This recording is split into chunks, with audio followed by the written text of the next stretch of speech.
From Florida to Washington, everywhere in between, there's little feathery friends all around. And you've probably stopped and asked yourself, what exactly are they? Well, obviously they're birds, but what kind of bird? Hi, I'm Barnes, and I'm the type of person you don't want to be behind when you're on a trail. I spend 5 to 10 minutes looking at every insect, animal, and bird in the sky.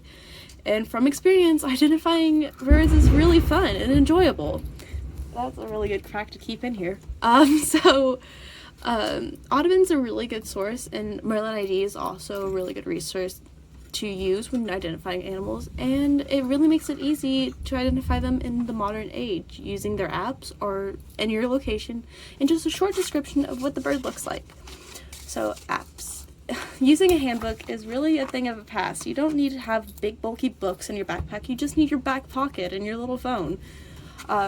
So depending on your make and model of the phone, you'll probably have access to different apps. But no matter what kind of device you have, iPhone, Android, Samsung, you're going to have just about the same type of app.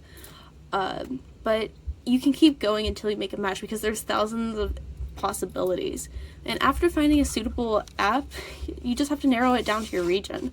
Now, your region's probably the most important part, if I'm being honest, because it really just eliminates all the outside species that it couldn't be and just makes it really concise for you.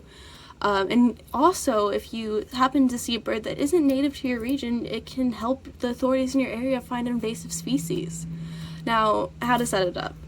All you have to do is when you have an app, you just set your location, allow the app to access your location, and then it's done for you.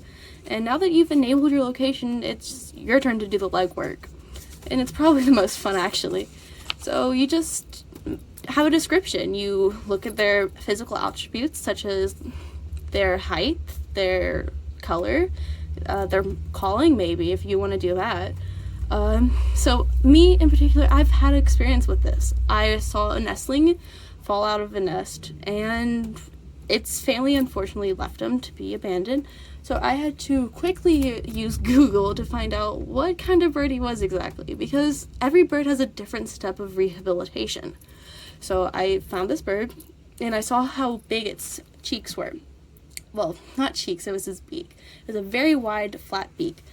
And he didn't have feathers, so I couldn't use that to identify him, but I just put it in my location, and then its beak, and then, oh, it's a starling, and that makes sense, because I have starlings in my yard. So I found out that my local rehabilitation center did not take in songbirds, so I found the closer one. It was about a half an hour away, and I was able to give him to a rehabber that could take care of him.